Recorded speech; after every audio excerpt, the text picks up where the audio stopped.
Assalamualaikum warahmatullahi wabarakatuh. Perkenalkan, nama saya Nurbaiti dari kelas 11 MIPA 1. Perkenalkan, nama saya Gati Revana dari kelas 11 IPA 1.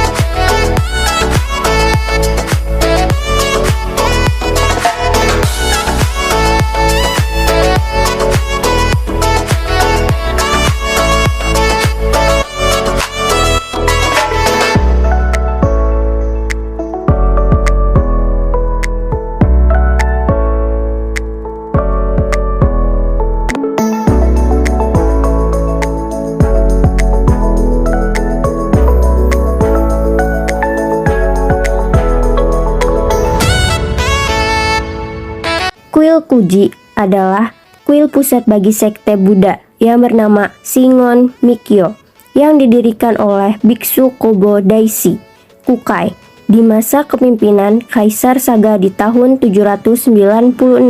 Tinggi pagoda tersebut sekitar 55 meter dengan struktur bangunan kayu tertinggi di Jepang dan juga rumah bagi stupa yang dibawa Kukai dari Tiongkok.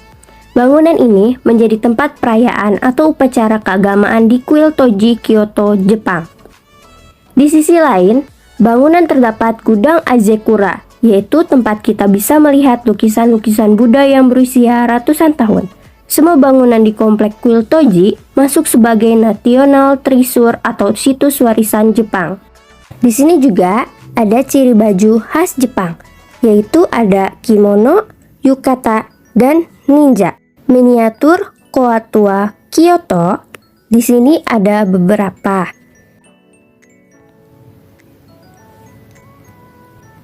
Yaitu ada Hoku Hoku Yakimo, alat pijat alami berasal dari Jepang.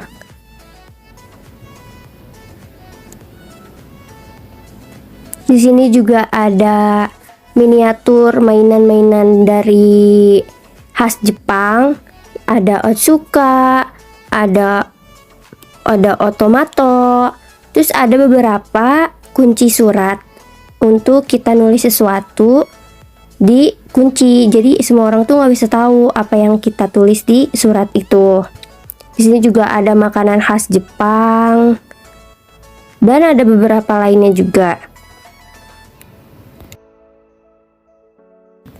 Nama lain jembatan merah yaitu jembatan Shinkyo adalah jembatan Vermilion yang indah yang terletak di kuil Nikko Futarasan di kota Nikko, Prefektur Tochigi, dikenal sebagai jembatan suci Nikko. Jembatan itu memiliki panjang 28 meter, 7,4 meter lebar, dan 10,6 meter di atas permukaan air. Kuil Nikko Futarasan dikenal sebagai tempat kekuasaan, tempat yang kuat dalam memberikan keinginan. Dan jembatan Shinkyo adalah salah satunya. Jembatan itu dibuat atas dasar legenda mistik dan sejak itu telah disembah sebagai tempat suci.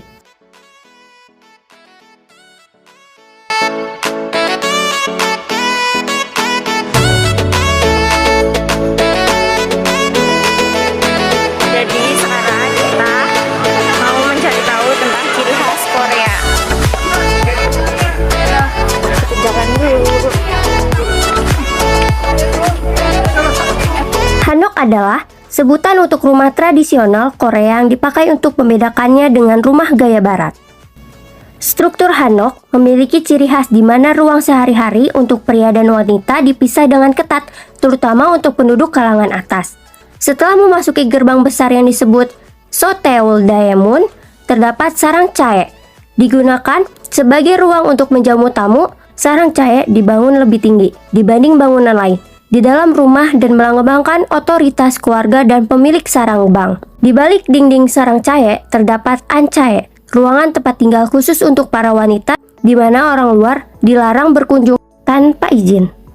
Kotak pertunjukan yang dihiasi dengan sarang bang dan anbang ini menyediakan ruangan dan kebutuhan sehari-hari untuk pria dan wanita di dalam hanok zaman dahulu dan menunjukkan bagaimana budaya sehari-hari para pria dan wanita dalam menjalani kehidupan di masyarakat tradisional Korea.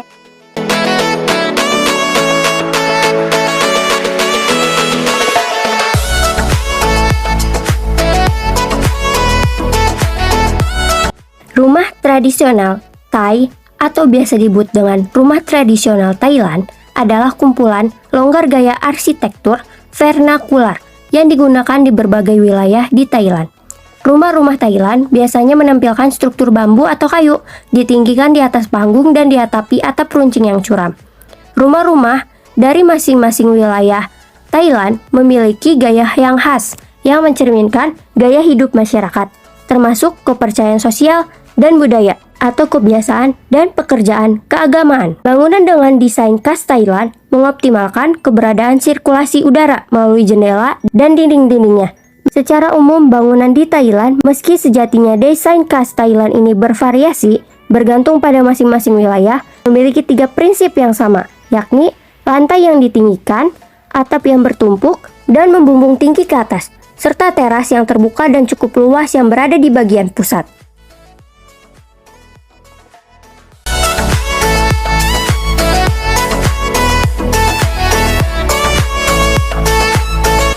Jaipur adalah ibu kota negara bagian Rajasthan, India. Penduduknya berjumlah 2.800.000 jiwa.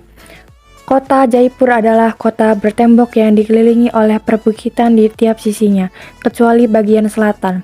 Kota ini didirikan pada tahun 1727 oleh Maharaja Sawai Jai Singh. Tembok-tembok yang menjadi pembatas kota memiliki tinggi 6 meter dan tebal 3 meter. Ada 8 gerbang penghubung kota yang juga dibangun megah di beberapa titik yang berbeda. Dibangun dari batu pasir yang ketika diterpa sinar matahari menghasilkan warna pink. Kota ini menawarkan kisah-kisah sejarah dalam bentuk istana, benteng, haveli yang mencegangkan sampai pasar tradisional. Kompleks Pink City juga bisa ditemui berbagai ragam perhiasan, kain, sepatu, dan kerajinan lainnya. Khususnya perhiasan, ada banyak tokonya yang tersebar di sekitar kota. Yang paling sering dikunjungi terletak berseberangan dengan Hawa Mahal, replika Taj Mahal awal mulanya. Seorang pengusaha di India yang sangat mencintai istrinya, mendirikan replika Taj Mahal untuk belahan hatinya itu sebagai rumah. Taj Mahal yang aslinya dibangun atas perintah Kaisar Mughal Shah Jahan yang patah hati karena istri kesayangannya, Mumtaz, meninggal pada abad ke-17. Bangunan tersebut kemudian dijuluki Monumen Cinta, yang menggambarkannya sebagai tetesan air mata di pipi sepanjang waktu. Ubah menciptakan lingkungan yang berbeda dan ada banyak energi positif. Replika Taj Mahal ini digunakan untuk ingin mengirim pesan perdamaian dan kerukunan beragama. Ada banyak kebencian di sekitar. Cinta menyelesaikan semua masalah dalam hidup, dan Taj Mahal adalah simbolnya.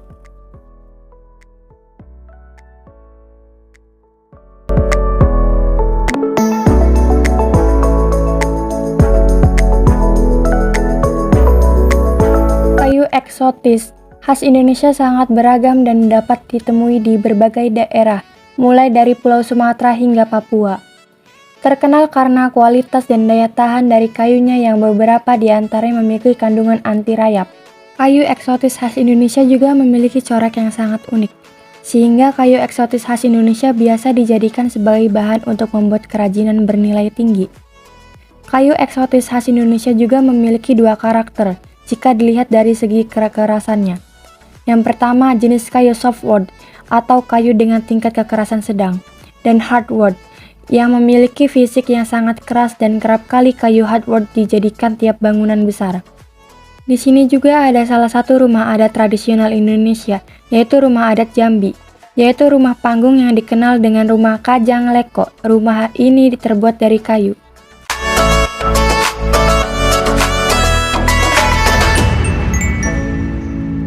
Kubah emas menggunakan material emas dengan 3 teknik pemasangan. Yang pertama, serbuk emas atau perada yang terpasang di mahkota atau pilar.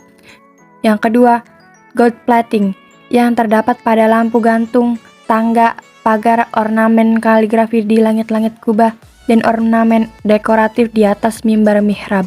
Dan yang ketiga, god mozaik solid yang terdapat di kubah utama dan kubah menara. Setiap kubah memiliki ketebalan emas 2-3 mm. Emas kubah tersebut kemudian dilapisi lagi dengan mozaik kristal. Pada puncaknya terdapat kubah berlapis mozaik emas 24 karat.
Awalnya tembok Cina dibangun pada masa pemerintahan dinasti Qin 221-206 sebelum Masehi, yang kemudian dilanjutkan oleh dinasti lainnya di Cina. Pada masa dinasti Qin, tembok Cina difungsikan sebagai pencegah serangan dari bangsa barbar. Difungsikan juga untuk bidang-bidang non-militer, hingga tembok di sebelah utara yang digunakan sebagai tempat pemantauan. Panjang tembok Cina mencapai lebih dari 13.000 mil atau 21.000 km. Pembangunan tembok Cina awalnya digagas oleh Kaisar Qing Shi Huang dari dinasti Qin pada abad ketiga SM. Sebab tembok Cina di utara memiliki tinggi yang relatif rendah dan tidak tepat digunakan untuk mencegah serangga bangsa luar. Selain itu, tembok di sebelah utara juga difungsikan sebagai blokade pergerakan orang dan ternak untuk diambil pajaknya.